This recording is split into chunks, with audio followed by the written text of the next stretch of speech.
New જર્સીમાં અત્યારે રાજકીય માહોલ ગરમાયો છે અને રાજ્ય સરકાર તથા સંઘીય સત્તાવાળાઓ વચ્ચે ઇમિગ્રેશનના મુદ્દે એક મોટી જંગ છેડાઈ ગઈ હોય તેવું લાગે છે, જેમની ચર્ચા અત્યારે આખા દેશમાં થઈ રહી છે. તાજેતરમાં 25 માર્ચ 2026ના રોજ ન્યૂ જર્સીના ડોમેસ્ટિક ગવર્નર માઇકી શેરિલ દ્વારા 3 અત્યંત મહત્વના અને આક્રમક બિલ પર હસ્તાક્ષર કરવામાં આવ્યા છે, જે સીધા સંઘીય ઇમિગ્રેશન અને કસ્ટમ એન્ફોર્સમેન્ટ એટલે કે આઈસની કામગીરી પર સીધું નિશાન સાધે છે.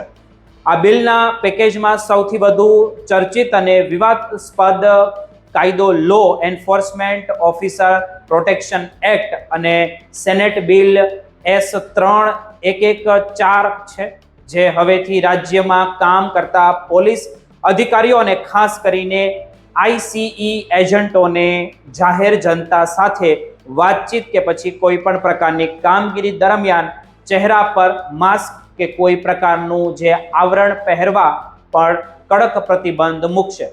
આ નવા કાયદા મુજબ કોઈ પણ વ્યક્તિની અટકાયત કે પછી ધરપકડ કરતા પહેલા અધિકારીઓએ પોતાની ઓળખ સ્પષ્ટ કરવી પડશે કે તે કોણ છે અને ફરજિયાતપણે પોતાનું માન્ય ઓળખપત્ર રજૂ તેમને કરવું પડશે. ન્યૂ જર્સીમાં છેલ્લા કેટલાક સમયથી આઈસ દ્વારા કરવામાં આવતી ધરપકડના કેસોમાં થયેલા ધરખમ વધારાના કારણે જે ટ્રેનેન્ટ અને વોશિંગ્ટન વચ્ચેના સંબંધોમાં ભારે કડવાશ આવી ગઈ છે અને આ મામલો હવે ગંભીર બની ગયો છે.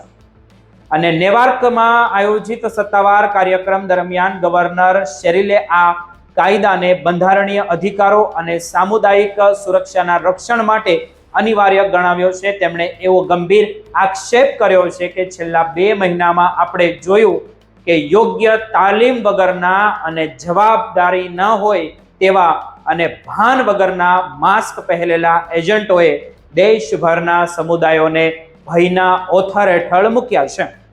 ગવર્નર માને છે કે ન્યૂ જર્સીના રહેવાસીઓની ગોપનીયતાનું રક્ષણ કરવું અને સંઘીય સત્તાના જે દબાણને રોકવું તે તેમની પ્રથમ પ્રાથમિકતા રહેશે. આ બિલ માત્ર આઈસ પર જ નહીં પણ રાજ્યના તમામ સ્તરના પોલીસ અધિકારીઓ પણ લાગુ થશે. જોકે તેમાં અંડરકવર ઓપરેશન અને સ્વાસ્થ્યના કારણોસર N95 માસ્ક કે પછી કટોકટીના સમયે રક્ષણાત્મક ગિયર જેવી કેટલીક તાર્કિક છૂટછાટ આપવામાં આવી છે.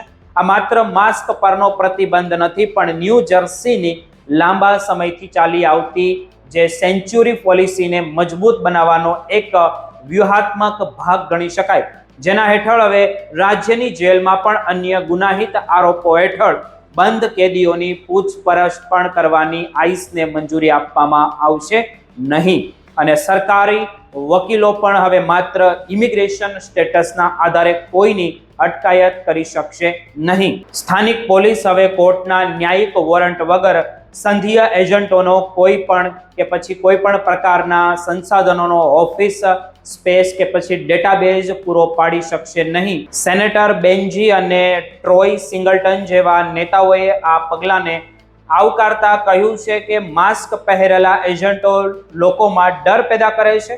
બીજી બાજુ વોશિંગ્ટનથી ડિપાર્ટમેન્ટ ઓફ હોમલેન્ડ સિક્યુરિટીએ આ પગલાંને ગેરબંધારણીય અને તિરસ્કાર પાત્ર ગણાવ્યું છે. પ્રવક્તા લોરેન બિસે સ્પષ્ટ કહ્યું છે કે એજન્ટો પોતાની સુરક્ષા અને અંગત વિગતો ગુપ્ત રાખવા માટે માસ્ક પહેરે છે અને આ પ્રતિબંધને તેઓ ક્યારેય સ્વીકારશે નહીં. કાનૂની નિષ્ણાતો માને છે કે આ મામલો અમેરિકી બંધારણીયના જે સુપ્રીમસી ક્લોઝ હેઠળ કોર્ટમાં પડકારવામાં આવશે અને તેને ફેડરલ સત્તા વિરુદ્ધ રાજ્યના અધિકારીઓનો એક મોટો કાનૂની જંગ બની શકે છે. રિપબ્લિકન નેતાઓએ પણ આની ટીકા કરી છે, પણ ACLU જેવી સંસ્થાઓ આને માનવ અધિકારીની જીત ગણાવી રહી છે. હવે જોવાનું એ રહેશે કે આઈસમાં આ કાયદાનું પાલન થશે કે નહીં અને આગળ શું થશે તેમની અમે તમને અપડેટ આપતા રહીશું.